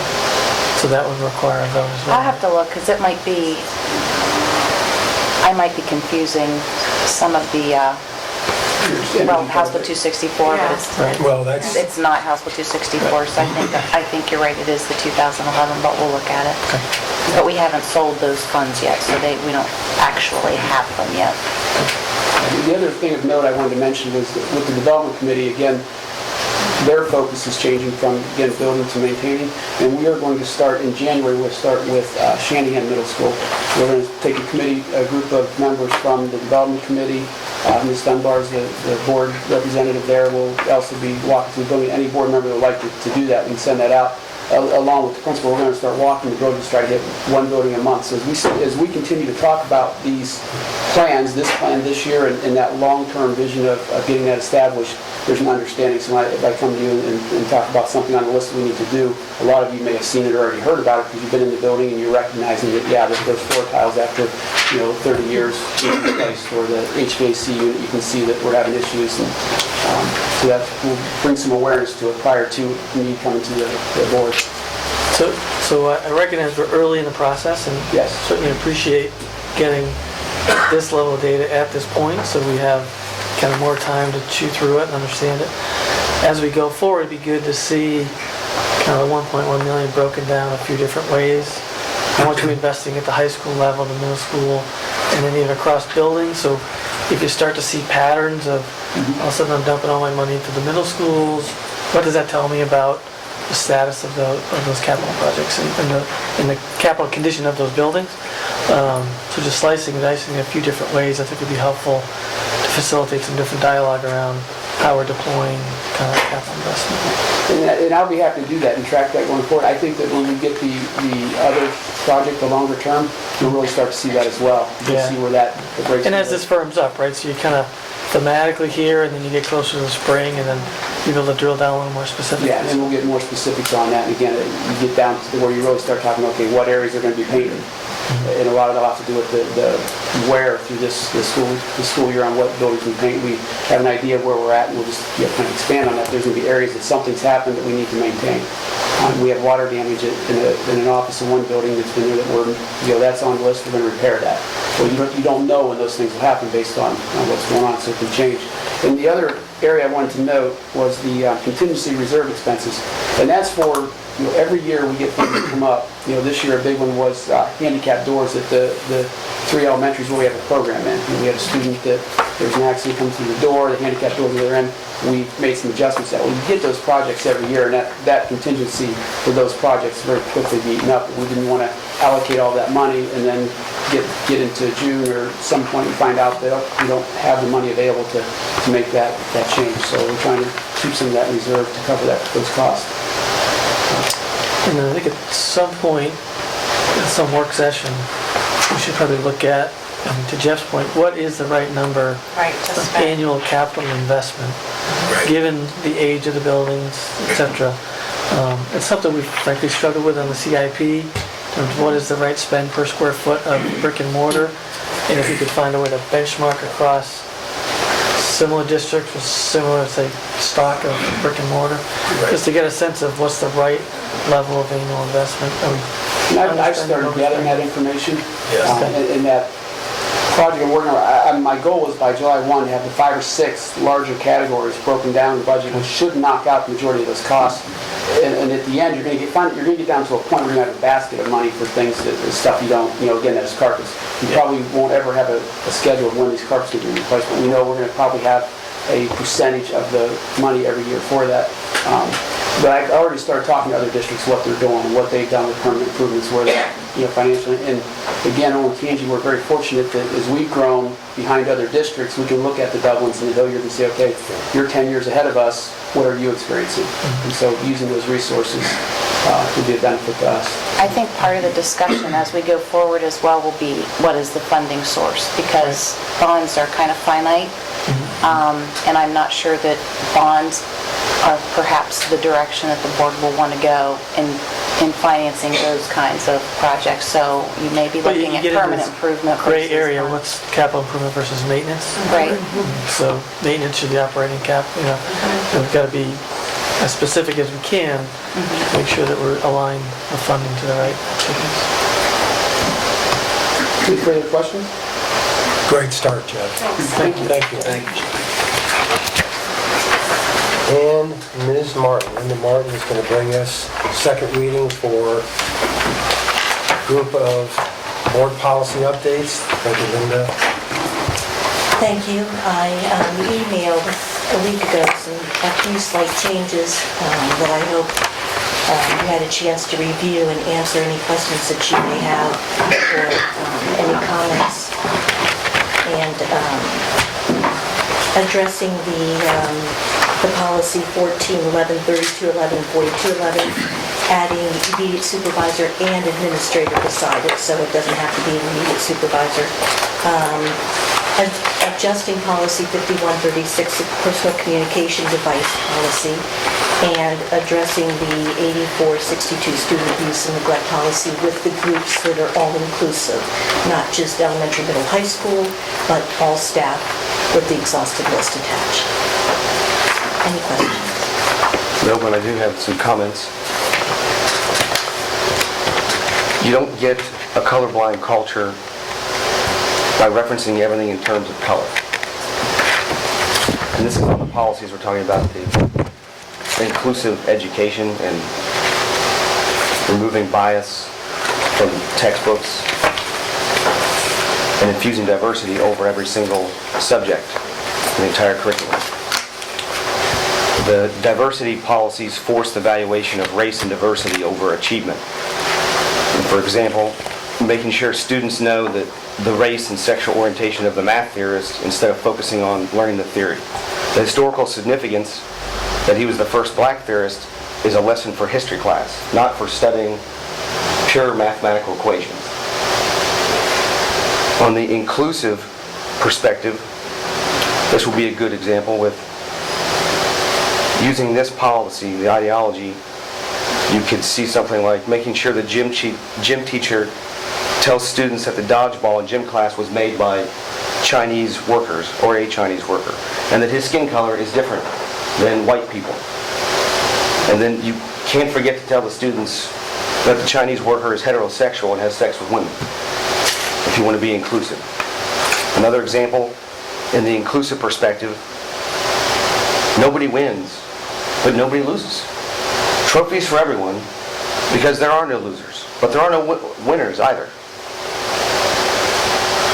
When we're talking about the American Revolution, with inclusive perspective, you would probably say, well, no one really won, no one really lost.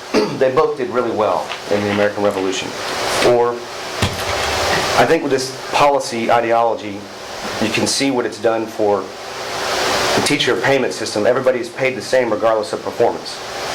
So one teacher shines, another one doesn't, and you're on the same pay scale based on how long you've been there, or your association, rather than rewarding the teacher who is performing better in the classroom with their salary versus the one that has just merely been there for 30 years.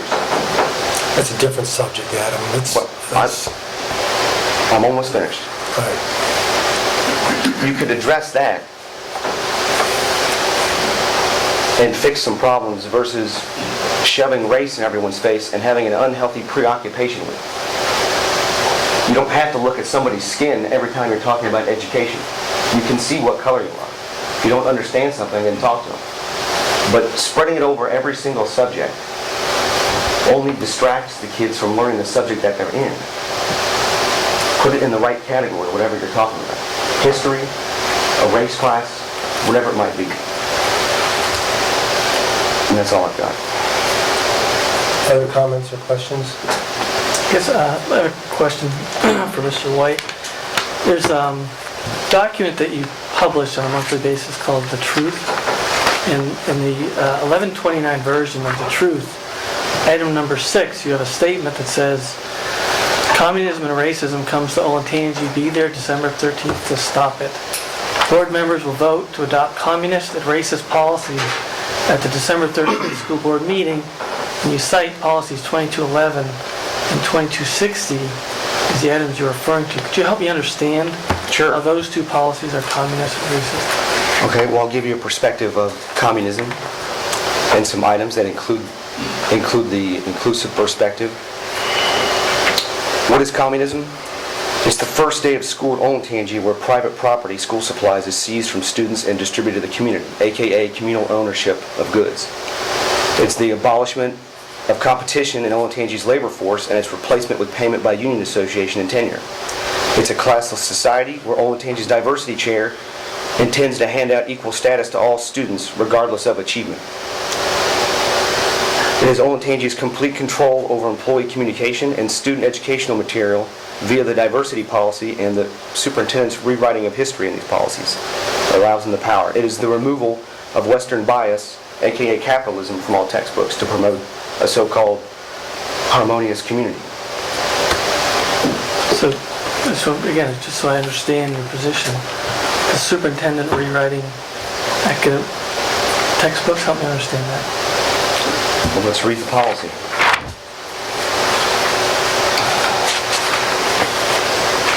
Starting out with 2211, the school curriculum, instructional materials, and professional development should reflect an inclusive perspective, which suggests that you'll be editing some of the content of the books. Infusion of specific content throughout the district's curriculum will promote acceptance, appreciation of diverse groups of people. That's the infusion. That's what we're talking about rewriting. On page 204, 2260, curriculum content. To achieve the goal, the superintendent shall review current and proposed courses of study and textbooks to detect any bias. Well, we are a Western country. There's a Western bias, would be it, upon the protected classes. Ascertaining whether or not supplemental materials, singly or taken as a whole, fairly depict the contribution of both genders, various races, ethnic groups, etc. That's where I get that. It's taken right from here. But it's fairly depicting. It doesn't mean that the content will bias one group over another. It's a fair depiction of the content. Right, it's making sure that it's inclusive. And at no time, I've been through 3 superintendents. At no time has a superintendent ever rewritten a textbook. I'm also on the board at another school, the Career Center, and she doesn't rewrite the textbooks either. I think there's a misinterpretation of the policy. No, I'm just reading it. And of the word communism. Right. Speaking to to what Mr. O'Brien was saying, this email that was sent out was very offensive to me. I wasn't at the last meeting, but apparently I'm a communist and a racist if I approve these policies. And that couldn't be further from the truth. And we're getting pretty close to defamation here. I didn't call anybody names. I said it was. The policies are communist, racist. It's redirecting the subjects and achievement to race instead, and valuing that over achievement. It might be helpful to point out, and I think we've discussed this in the past, but of course I've made, and Linda has made in the past, reference to this policy committee. And I think it might be helpful, especially for our audience, to reflect on all of the different viewpoints that are brought into this process, and then what you've seen in writing in front of the board for adoption. In addition to the committee, which was made up of principal, assistant principal, assistant superintendent, clerical, administrative people, a human resources director of Ashland Chemical, and a person who's been a long time teacher of Spanish and works with families who have a difficulty with English, and she comes in and provides interpretation. Long time representation in this district. In addition to that, all our departments, whatever policy it is that brings in the appropriate group, transportation, those who have responsibility for achievement, curriculum, food service, right on down the line. All of these people have been brought into these conversations as applicable to a different personality. This is not the case of a superintendent determining that we're going to have a racist or communist school district based on these kinds of policies. It is a lot of people brought into the process through the policy committee and then brought forward to this board. So hopefully that's helpful, especially for people in the audience who are not as familiar with the process we've been going through for about a year and a half. And if we have studied history at all, we'll know that Senator Joseph McCarthy was not very successful. He harmed a lot of people for the wrong reasons. And I hope that we're not seeing a repeat of history here. It was somehow alluded to earlier that because we all vote alike, it must be because we're not studying the issues or not looking at the policies. I can say I read these policies, I went through them, I studied them, I made the changes I wanted to make and suggested the changes I wanted to make and voted with my heart and my head as I will do tonight. And just because it doesn't agree with Mr. White doesn't make it wrong. And just because we all happen to agree, maybe because we have the same opinions on things, doesn't make that wrong. And so if you're wondering why the vote isn't the way it is, it's because I fundamentally disagree with what he says, not because I haven't done my homework. Communism is where everyone is equal, and these policies are celebrating the fact that there are many differences in people, no matter what the difference might be. And so I think that the interpretation is highly inaccurate. Other comments? Thank you very much, Linda.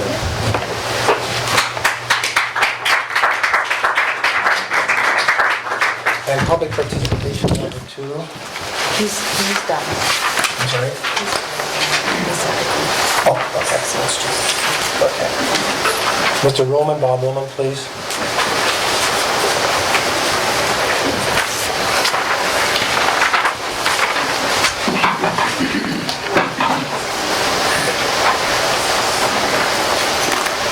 Hi. Hi, good evening. Bob Ruhlman, 1830 White's Court, Lewis Center. Oddly enough, I wanted to speak on the same topic as these four that spoke earlier, but must have been how I worded it that it got to the second session, which is around diversity. So I think that, I don't think that it's not worthwhile, but I want to understand something first. I want to understand what we're going to do. I just started reading about this in the last couple of weeks. I'd like to know what we're going to change. What's the cost going to be? Are we, for example, are we going to look at ourselves in the mirror first? Look at the man in the mirror first, right? I mean, we have a religious holiday that we have off every year, the kids, Good Friday. It's not Good Friday to everybody, but we give the kids Good Friday off and we call it something else, right? I mean, to embrace diversity and embrace multiculturalism, we have to embrace everyone's religion. And just because the majority might observe Good Friday doesn't make it a holiday for everyone. Second thing is we have a mascot at this high school that many in this country find offensive, the Braves. Let's not also forget in history that the Patriots and the Pioneers and the Braves didn't necessarily get along all the time, right? So are we going to self-assess whether or not we have a mascot change? How far are we going to go? Mr. Johnson, I don't think is here anymore. The other question I had was the 2020 committee. The 14 members that are up there, I know at least half of them. How many diverse candidates are on that committee? This feels like something that should be, addressed through committees as well. We generally speaking, I don't want to make assumptions, we don't have a diverse board. I would venture to say that we don't have a diverse committee structure either. So how do we address that? How do we address ourselves before we address what we teach our children? Because it needs to start with us. Right? We need more diverse candidates on all these committees. My guess is that most of these committees resemble the board from a diverse standpoint. That needs to change. We need to look at ourselves first before we can go forward. The second part of my question or comment is about funding, and if we, is it already a done deal that we're changing out textbooks next fiscal year or next school year for to embrace this movement? And if so, how's it going to be funded? I know this isn't a dialogue, but my question is, how's it going to be funded? Do we have operating monies that we can use to fund this? Or are we going to use bond monies to fund changing out of textbooks and pay for a textbook that probably has a 5 to 7 year useful life and pay for it over 30 years?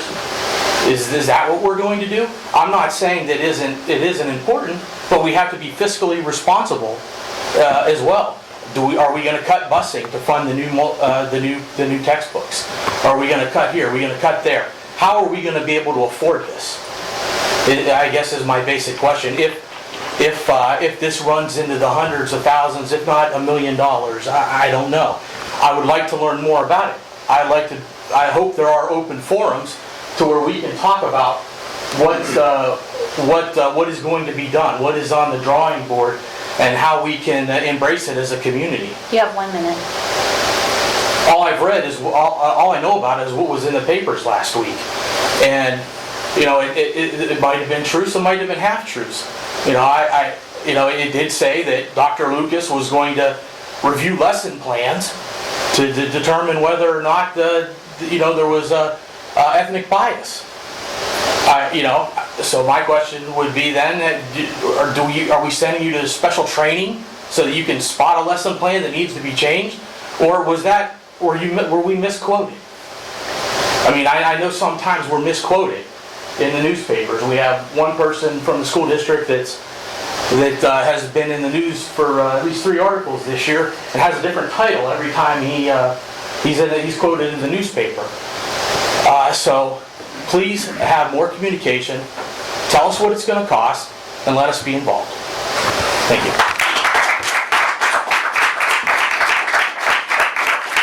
I would also like to clarify that in regard to, we would be glad to talk to the speaker and talk about his specific piece.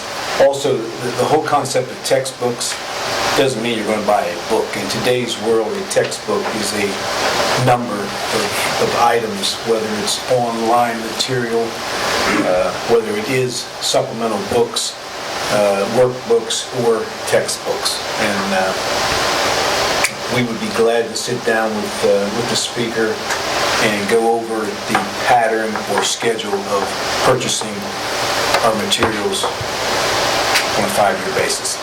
And also, and it's been said many times, our treasurer has also made herself available, and I think everybody knows that at any time. As a clarifying statement, I will add to that we had a public forum not too long ago. We made a statement a couple meetings ago that we intend to have another one tentatively scheduled in February, and we'll see how that goes as we plan next year. And of course, that's that open dialogue opportunity. But yeah, so the board has had forums, we also have a diversity forum. Correct. Thank you. That's right. And there was a community diversity forum presentation one evening. Okay. Treasurer action items. Becky, if you would please present. Present treasure action items A through C for approval. Give your motion, please. So moved. Second. Second. Any discussion? Would you call the roll? Ms. Dunbar? Yes. Ms. Feasel? Yes. Mr. O'Brien? Yes. Mr. White? Yes. Mr. King? Yes. Thank you. And Dr. Lucas, superintendent action items. I want to make sure, I know Mr. White has, I believe yours is A, 4, and 5, is that correct? And C and E? B and D. B and D. A 4 through 5, B and D. All of B and all of D, okay. Oh, hold on, sorry. Yeah, that's right. A 4 through 5, B and D for separate votes, Okay. please. So why don't you repeat this? So I'm going to present superintendent action items A, 1, 2, 3, C, and E for approval. A motion, please. So moved. A second. Second. Any discussion? If you would, please, the roll. Mr. O'Brien? Yes. Ms. Dunbar? Yes. Ms. Feasel? Yes. Mr. White? No. Mr. King? Yes. And Now I'm going to present superintendent action items A, 4, and 5, item B, and item D. a motion, please. Moved. Second. Second. And any discussion? Please call the roll. Ms. Dunbar? Yes. Ms. Feasel? Yes. Mr. O'Brien? Yes. Mr. White? Yes. Mr. King? Yes. We will be going into executive session as permitted by Section 121.22G1, Ohio Revised Code, to consider the employment and compensation of public employees. There'll be no further action after the executive session except to close the meeting, and as the Latin phrase goes, this is our formal final meeting of the year, so it will be sine die. And thank you for your attendance, and we'll see you in January. And a motion to go in executive session, please. So moved. Second? Second. Any discussion? Call the roll, please. Ms. Dunbar? Yes. Ms. Feasel? Yes. Mr. O'Brien? Yes. Mr. White? Yes. Mr. King? Yes.